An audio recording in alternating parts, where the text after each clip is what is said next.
שלום, קוראים לי דורון טולדו, ואני פסיכותרפיסט ומנחה קבוצות.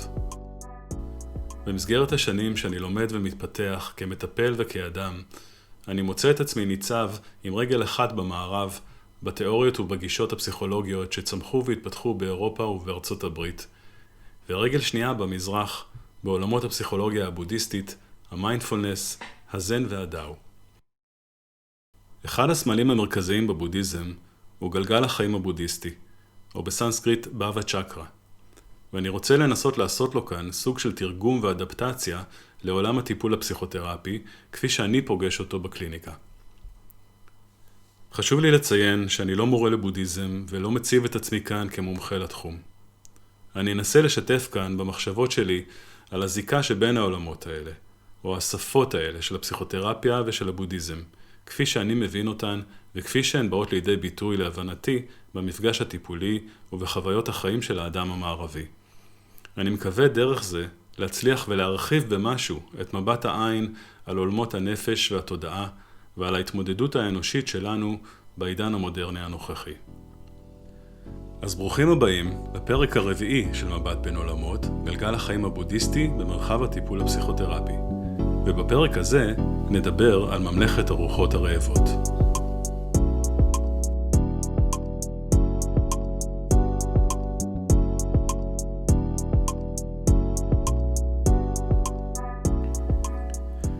ממלכת הרוחות הרעבות, בסנסקריט פרטה, מתאפיינת בתחושה פנימית של חוסר כרוני, רעב שאי אפשר להשביע, צמא שאי אפשר להרוות.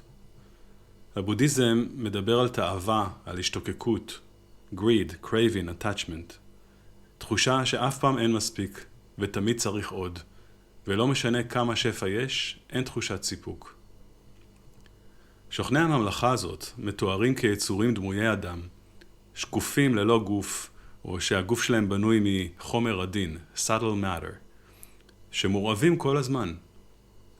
הם בעלי פה צר וצוואר דק, מה שמקשה או לא מאפשר על בליעה של מזון.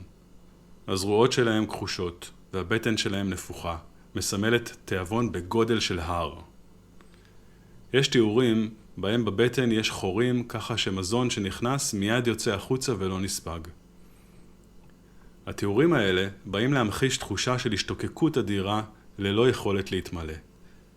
יש גרסאות בהם יש להם סכינים בגרון שגורמים לייסורים קשים בבליעה, או של גרפסים של אש ששורפים את המזון לאפר דק לפני שהוא נכנס לגוף. היצורים האלה מתוארים כמשוטטים מורעבים וצמאים בממלכה שבה אין שום אוכל בנמצא, או שפעם בכמה אלפי שנים נופל לידיים שלהם גרגר מזון אחד, אבל הוא נחטף מיד על ידי יצור מורעב אחר לפני שהוא מגיע אל הפה שלהם. בקיצור, רעב שלא מוצא סובה, צמא שלא מוצא רוויה, סבל גדול, בור בנשמה ששום מזון לא יכול להשביע. החברה המערבית שמתאפיינת בתרבות שפע וצריכה היא דוגמה טובה לממלכה הזאת. אפשר לומר שכל מודל הצרכנות מתיישב על הרוח הרעבה שבתוכנו ומשתמש בה, או מתאפשר דרכה, מתקיים דרכה. יש שפע בחירה, שפע של מוצרים, וכמה שאנחנו לא צורכים, משהו בנו נשאר ריק, ותמיד צריך עוד ועוד בניסיון למלא את הריק הזה. זה תמיד שם, אחרי החולצה הבאה, אחרי הפחמימה הבאה, אחרי התואר הבא, אחרי העבודה הבאה, אחרי בן או בת הזוג הבא, אחרי הבית הבא, אחרי הבא. אבל בור החסר לעולם לא מתמלא. זה המעגל המענה של הממלכה הזאת. יש קשר ידוע ומוכח מחקרית בין פגיעות של היקשרות בילדות, פגיעות של קשר, טראומות התפתחותיות, חוסר בהזנה רגשית או פיזית, חוסר במוגנות, הזנחה, נטישה פיזית או רגשית, חוסר בחום, במגע ובאהבה וכו'. לבין הבור הזה של החוסר, ועל האופן בו הוא גורם לנו לחפש תחליפים שימלאו אותו, ללא הצלחה. במחקר תצפיתי על שימפנזים שחוו חוסר בהיקשרות הורית, גילו שהם נוטים להיות אגרסיביים בבגרות שלהם, וגם לפתח אכילת בינג'. החלק הפגוע הזה שבנו הוא המצע הפנימי שעליו מתיישבות הפרעות האכילה וכל מה שקשור להתמכרויות למיניהם. לסמים, לאלכוהול, לאוכל, לסקס, לעבודה, לקניות, להתנהגות וכיוצא בזה. ההתמכרויות שלנו באות לנסות להרגיע, לבסט, למלא חוסר ולטשטש את התחושה הבלתי נסבלת של הבור הזה בתוכנו. הן ניסיון למסך ולהעלים את תחושת הרעב הרגשי והרוחני ואת הצורך העצום שנותר בנו ללא מענה. במובנים מסוימים, אפילו אידיאל היופי הבלתי מושג הוא ביטוי של המרדף הנואש למלא את הבור החסר שבתוכנו, שצמא כל כך לאהבה ולתחושה שאנחנו good enough, ושמונע מאיתנו לקבל את עצמנו כפי שאנחנו. אידיאל היופי מניע אותנו לעוד ועוד, ובו בזמן גם מנציח בנו את התחושה של הלא מספיק. לא פעם עם שנאה עצמית גלויה או סמויה. תחושת החוסר העמוק נוטה להיצמד לתחושת הזהות שלנו, וככה חוויית האין לי מספיק הופכת ל"אני לא מספיק". וזאת אחת התחושות הבסיסיות והעמדה התודעתית המרכזית של הממלכה הזאת. אדם ירגיש כלפי עצמו, יבין ויפרש כל דבר כאילו הוא לא מספיק. זאת ממלכה מייסרת שלא פשוט לפגוש בה בתוכנו. מה שקורה הלב בממלכה הזאת הוא שגם כשכבר מקבלים את ההזנה, את השפע, את האהבה שכה זקוקים לה, היא לא נספגת בגוף. לא מצליחים לקחת אותה פנימה ובאמת לקבל אותה. מישהו יכול להביע את האהבה שלו כלפינו, ומשהו בנו לא נותן לזה להגיע אלינו. משהו בפנים לא יכול לקבל את זה.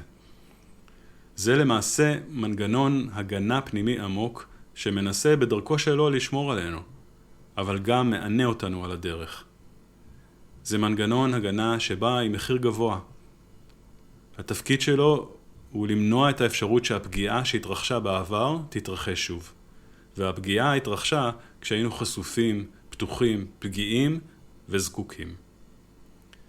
אנחנו מסתובבים עם בור של צורך בלב, זקוקים נואשות לאהבה, אבל בו זמנית פוחדים ממנה ולא נותנים לה באמת להתקרב אלינו. כי להתקרב אל האהבה אומר גם להתקרב אל הכאב הנעלם שבבסיס הבור. ומזה בצורה לא מודעת אנחנו עושים הכל להתרחק. בוא ניקח לדוגמה אדם שחווה נטישה קשה בילדות שלו, אולי אפילו אובדן. הוא איבד את הדמות שנתנה לו ביטחון, אהבה, הזנה וקשר. בשביל לשרוד את זה, הוא היה צריך לנתק משהו בעצמו וליצור את הבור הזה בתוכו. האדם, או יותר נכון הנוכחות של האדם, הסתלקה מאזור הפגיעה ופערה בור אחריה. אי שם בפנים משהו התנתק, הסתלק, נעלם, והותיר אחריו אזור ספר של מעין כלום חסר תחושה כזה. נדמה לי שבכולנו יש קצת מהממלכה הזאת, בצורה של איזה חוסר נחת פנימי, מה שהבודהיזם קורא לו דוקה. אבל אצל אנשים שחוו פגיעות קשות בילדות של נטישה, של תקיפה, של הזנחה וכו', היא עשויה להיות הרבה יותר דומיננטית. הם מגיעים לקליניקה עם התמכרויות שונות, עם קשיים בלייצר זוגיות או קשרים בין אישיים, קרובים ומשמעותיים, עם קושי להניח לאהבה, להתקרב אליהם ולמצוא אותם, עם קושי להתמיד בעבודה או להביא את עצמם לידי ביטוי מבחינה מקצועית ואישית, עם חבלה עצמית לא מודעת, ולא פעם מוצאים את עצמם על קו הגבול של סיטואציות קצה או אפילו מצבים מסכני חיים. הרבה גברים בממלכה הזאת מוצאים את עצמם פוסעים אל מעבר לגבולות החוק ומגיעים למאסר. למעשה, בתי הכלא בעולם מלאים באנשים הפגועים ביותר, שנושאים טראומות ופגיעות ילדות מהקשות ביותר. בבסיס של הבור, ברעב, בליבת הצורך, יש תהליך התאבלות על מה שלא היה, על האהבה שלא ניתנה, על ההזנה שלא הגיעה, על המוגנות שלא התקיימה, על האמון שהופר ועל העצמי הזקוק שננטש. דרך המפגש עם ההיבטים האלה בקליניקה ועיבוד הפגיעה, יש אפשרות לנוכחות של האדם לחזור ולהיבנות בתוכו. לאט לאט הבור יכול להתחיל להתמלא חזרה בנוכחות, להתמלא באדם עצמו, וכשהאדם חוזר לגור בתוך עצמו, גם האהבה יכולה להגיע אליו ולמצוא אותו. זאת ההתחלה של האפשרות להחלמה ושל היציאה של האדם מממלכת הרוחות הרעבות.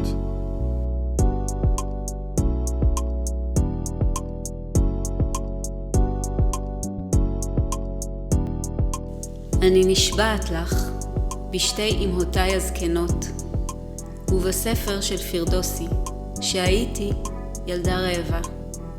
לא ללחם, לא למרק עדשים, לא לגבינת צאן. הייתי רעבה למשהו. אתם קוראים לזה אהבה. אני קוראת לזה חיים. הייתי רעבה ועודני. צילה זנבר צור, מתוך שמרי על הכחלי.